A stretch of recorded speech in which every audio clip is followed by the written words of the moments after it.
diena, mėlyji. Esu Dalia Braziulytė, psichologė, egiptologė, aromakologė.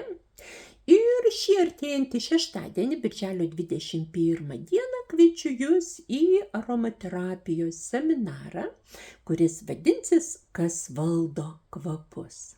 Tęsinys būtų "Tas valdo ir žmonių širdis". Prisimenat Patriko Siuskindo romaną "Kvepalai".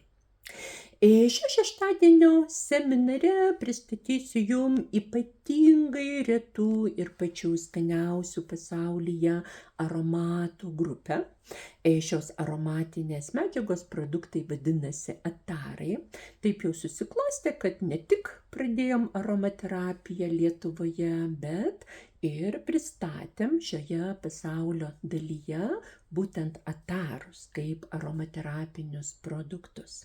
Labai daug metų užsiimu kvapais, aromatais, atarais, turiu didžiulę patirtį, esu skaičiusi daug pranešimų tarptautinėse konferencijose ir ne tik. Taigi šį artėjantį šeštadienį kviesiu Jūs į nuostabiausių kvapų pasaulį. Štai dabar kamera ir noriu Jums parodyti spintą, vieną iš mano daugelio aromaterapinių spintų.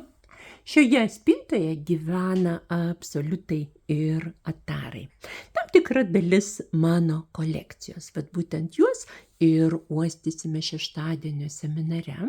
Kaip galima naudoti šiuos kvapus? Visų pirma, kvėpinimuisi. Galbūt Jums nebepatinka sintetiniai kvapai, bandote kvėpintis eteriniais aliejais, bet matot, kad jie labai lakūs, greitai garuoja, nepalieka ilgo šleifo. Taigi kvėpinimasis atarais gali būti kitas žingsnis Jūsų gyvenime. Atarai yra labai tvarūs, tai yra egzotinių augalų distiliatas per santalmedžio aliejų. Jau pats santalmedžio aliejus, jis pagauna kvapus, aromatus, pats yra kaip bazinė nata, jeigu kur užlaša lašelis, kvepia vos ne visą gyvenimą. Ir santalmedis pagauna pačius subtiliausius, pačius skaniausius pasaulio aromatus. Kitaip šitų subtilių augalų išdistiliuoti praktiškai neįmanoma, išeiga būtų labai maža ir kvapas pats būtų netvarus, tačiau distiliuojant per santalmedžio aliejų mes gaunam neįtikėtiną kvapų kompoziciją. Šeštadienio seminare pasakosiu Jums apie atarų atsiradimo, sukūrimo, gamybos istoriją. Kalbėsim apie Indijos regioną, kuriame auga dauguma šių egzotiškų, labai skaniai kvepiančių augalų. Kalbėsim apie istorinės asmenybės, kurie prisidėjo prie kvepalų ir atarų gamybos. Na ir išuostysim visą šią didžiulę kolekciją. Aš dabar tikslaus skaičiaus negaliu pasakyti, bet bus kokia 50-60, jeigu nedaugiau atarų. Taigi visą dieną ganysim nosį kvapuose, kuomet mes uostom šiuos nuostabius aromatus, iš mūsų endokrininių liaukų išsiskiria mažos opioidų molekulės, endorfinai, serotoninai. Tai reiškia, kad žmogus pradeda geriau jaustis, kyla skausmo slenkstis, nebejaučiam kažkokių tai negalavimų, gerėja nuotaika, taip pat išsiskiria dopaminai iš juodosios smegenų medžiagų substancija nigra. Mes keliam savo ambicingus tikslus, siekiam juos ir pasiekiam, taip kad didėja produktyvumas, rezultatyvumas. Didžioji dalis šių aromatų prisižymi afrodiziakiniu, euforiniu poveikiu. Tai yra, mes ne tik geriau jaučiamės, bet ir labiau pasitikim savimi, atkreipiam kitų žmonių dėmesį. Alerginių reakcijų šitiem kvapam negali būti, tai yra natūralūs aromatai. Ir šeštadienio seminare pasakosiu Jums, kaip juos naudoti, kaip teisingai kvėpintis, kad būtų ilgas šleifas, kad galėtumėte gauti maksimaliai džiaugsmo, malonumo ir naudos iš visų šitų kvapų aromatų. Galėsite išsirinkti savo patinkančius kvapus, galėsite įsigyti atarų ir jų mišinių. Taip kad mūsų laukia nuostabus savaitgalis. Detalę seminaro programą galite skaityti mano Facebooko puslapyje Dalia Braziulytė ir taip pat Deivės pasaulis.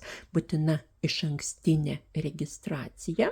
Seminaras vyks Kaune, spalvotoje palėpėje nuo 10 valandos ryto iki 3-4 valandos popiet.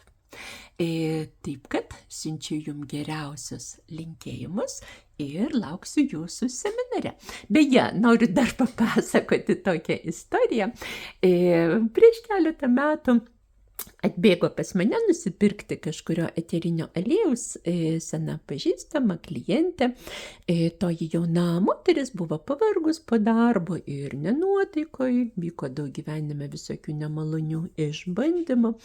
Aš pakviečiau ją atsisėsti ant kėdės, ant kurios dabar pati sėdžiu, atidariau spintą ir pradėjau tiesiog jai rodyti atarus, naujus, kurių jinai dar nežinojo, pradėjau tiesiog po laišiuką lašinti ant riešo pulso vietos, neužilgo jinai pradėjo šypsotis, juoktis, čiauškėti, pasitaisė nuotaiką, visos problemos kažkur tai nutolo, pasitraukė ir išeidama jinai pasakė frazę, kuri labai palietė mano širdį. Jinai pasakė: Dalyte, aš dabar žinau, kur yra rojus. Rojus yra šitoje spintoje. Taip kad, mielieji, kviečiu jūs į rojaus sodą, tiesiog į kvapus, aromatus, nors šitie augalai auga toli, bet mes užuosime pačią jų esmę, kaip absoliutus atarus ir eterinius aliejus pakeliausime po tolimus kraštus, atgaivinsime širdį, sielą, protą, sužinosite daug įdomios informacijos, išmoksite teisingai kvėpintis ir nors seminaras truks tik tai 1 dieną, 1 pusdienį, pažadu, kad vakare kvepėsit kaip rojaus sodas ir jausitės tarsi sugrįžusios po atostogų kur nors Jamaikoje.